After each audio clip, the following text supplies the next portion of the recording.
Welcome to smart study point. Smart study point में आप सभी का स्वागत है।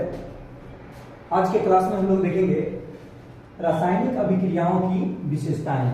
मीन्स रासायनिक अभिक्रिया से हमें क्या क्या देखने को मिलता है। ठीक है, रासायनिक अभिक्रिया की क्या क्या विशेषताएं हैं, उनमें क्या हम लोगों को परिवर्तन दिखते हैं, उनको हम लोग को देखना है रासायनिक अभिक्रियाओं की विशेषताओं में। तो रासायनिक अभिक्रिया की विशेषता में सबसे पहला अगर हम लोग देखें तो रासायनिक अभिक्रिया के फलस्वरूप हम लोग को क्या उत्पन्न होंगे? गैस। किसी भी रासायनिक अभिक्रिया में आपको गैस की उत्पत्ति होती है। बहुत सारी रासायनिक अभिक्रियाएं ऐसी होती है जिसमें आपको गैस उत्पन्न होते हैं। जैसे हम लोग एक सिंपल देखते हैं कि ये हमारा जिंक है। जिंक के छोटे छोटे टुकड़े को अगर आप हाइड्रोक्लोरिक एसिड के विलयन में डालते हैं तो वहां से आपको हाइड्रोजन गैस जो है वो उत्पन्न होता है। या सिंपली हम लोग देखें तो जैसे डेली लाइफ में हम लोग देखते हैं कि एक बाल्टी में अगर आप पानी को रख ले, ठीक, और उसमें आप थोड़ी सी मात्रा चूना का डालें। चूना का मात्रा डालने के बाद वो पानी में चूना घुल करके हम लोग को क्या करता है, एक बुलबुला जैसा उत्पन्न उसमें होता है। तो वो बुलबुला जो होता है वो किसका? कार्बन डाइऑक्साइड गैस का बुलबुला होता है। ठीक, तो बिल्कुल इस तरह से बहुत सारी रासायनिक अभिक्रियाएं होती है जिनमें आपको गैस उत्पन्न होते हुए नजर आते हैं। ठीक है, दूसरी अगर हम लोग विशेषता को देखें तो रासायनिक अभिक्रिया के फलस्वरूप क्या बनते हैं? अवक्षेप। अवक्षेप होता क्या है? तो जैसे हम लोग एक कॉमन एग्जांपल हम लोग चूना का ही लेते हैं। तो जैसे चूना को अगर आप ले लें, चूना को लेकर के अगर आप पानी में डाल देते हैं तो पानी में डालने के बाद जैसे इस तरह से अगर मान लीजिए कि एक बर्तन है हमारा, इसमें हमारा पहले से पानी है, ठीक, और इसमें हम लोग क्या कर दिए हैं? CaCO3 कैल्शियम कार्बोनेट को हम लोगों ने कैल्शियम ऑक्साइड को हम लोग डालते हैं। ठीक, चूना को हम लोगों ने इसमें जैसे ही डाला तो इसमें होता क्या है कि जो चूना होता है वो तो इसमें पानी में घुल जाता है, लेकिन पत्थर जैसे जो छोटे छोटे टुकड़े होते हैं वो इसमें क्या होते हैं? जब ये नीचे बैठ जाते हैं। ठीक, तो जो पदार्थ ठोस रूप में विलयन से अलग हो जाएगा उस पदार्थ को हम लोग कहते हैं क्या चीज? अवक्षेप। क्या कहते हैं? अवक्षेप। तो कोई भी रासायनिक अभिक्रिया होती है तो उसमें हमारा क्या प्राप्त होता है? अवक्षेप। इसमें एग्जांपल में हम लोगों ने देखा कि हमारे पास सोडियम क्लोराइड है। सोडियम क्लोराइड का जलीय विलयन है और एक विलयन है हमारा सिल्वर नाइट्रेट का।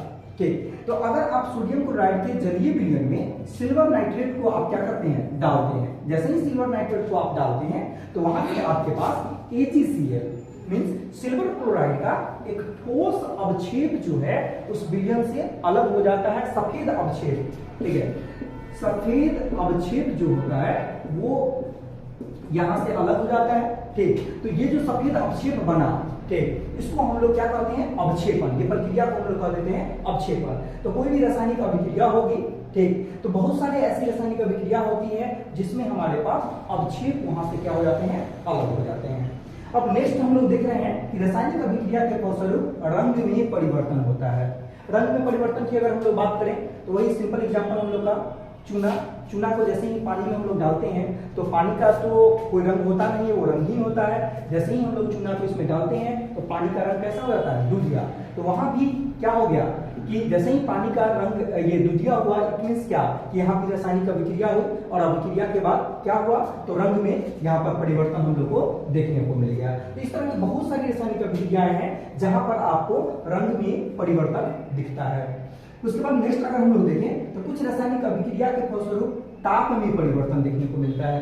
ताप में परिवर्तन जैसे सिंपल आप देख लीजिए, हमारे पास कोयला है कार्बन, ठीक, इसको अगर ऑक्सीजन की उपस्थिति में हम लोग क्या करते हैं? जलाते हैं। तो यहाँ से हम लोग को क्या मिल जाता है? कार्बन डाइऑक्साइड, और साथ में हम लोग को क्या मिल जाता है? हीट, उष्मा हम लोग को मिल जाता है। ठीक, तो उष्मा की प्राप्ति हो जाती है। तो इस तरह की रासायनिक अभिक्रिया को हम लोग क्या कहते हैं? उष्माक्षेपी रासायनिक अभिक्रिया। मीन्स कोई भी रासायनिक अभिक्रिया का फलस्वरूप किसमें? ताप में परिवर्तन होता है। तो ताप में परिवर्तन हमारा दो तरीके से होगा। एक परिवर्तन जिसमें हमें उष्मा प्राप्त होगी और एक ऐसा भी परिवर्तन होगा जहां पर उष्मा अवशोषित होती है। ठीक, तो जिसमें हमें उष्मा प्राप्त होती है वो कहलाता है हमारा उष्मा क्षेपीय अभिक्रिया, और जिसमें हमें उष्मा देने की जरूरत पड़ती है वो कहलाता है हमारा उष्मा शोषी अभिक्रिया। क्लियर? उसके बाद नेक्स्ट जो है हमारा कि रासायनिक अभिक्रिया के फलस्वरूप पदार्थ की अवस्थाओं में परिवर्तन होता है। मींस अगर पदार्थ हमारा ठोस है, अगर हमारा पदार्थ ठोस है तो ये द्रव में बदल सकता है, और द्रव है तो वो किसमें? गैस में बदल सकता है। जैसे अगर हम लोग बात करें किसकी, तो हम लोग बात करते हैं मोम की। मोम हमारा क्या होता है? ठोस, जब इसको हम लोग हीट करते हैं तो हीट के या जलाते हैं तो ये किस में बदलता है, पहले द्रव में बदलता है और द्रव से फिर किस में बदल जाता है, गैस में बदल जाता है। यहाँ पर हम लोग क्या देख रहे हैं कि मोम जो हमारा ठोस था ठोस से द्रव में बदल रहा है और द्रव से फिर गैस में बदल रहा है। तो इसमें भी क्या हो गया है, इनके अवस्थाओं में परिवर्तन हम लोग को देखने को मिला। ठीक है, थैंक यू। हमारे इस चैनल को आप जितना हो सके आप शेयर करें, ठीक है, और इसे सब्सक्राइब कर दें ताकि क्या हो कि जैसे ही मैं नई नई वीडियो बनाऊं तो उसका अपडेट आप तक पहुंचता जाए, उसका नोटिफिकेशन आप तक पहुंचता जाए। आप अगर इसको लाइक करेंगे, इसको शेयर करेंगे तो इससे हमारे भी हौसले बढ़ेंगे और मैं लगातार इस तरह का वीडियो आप तक लाता रहूंगा। धन्यवाद।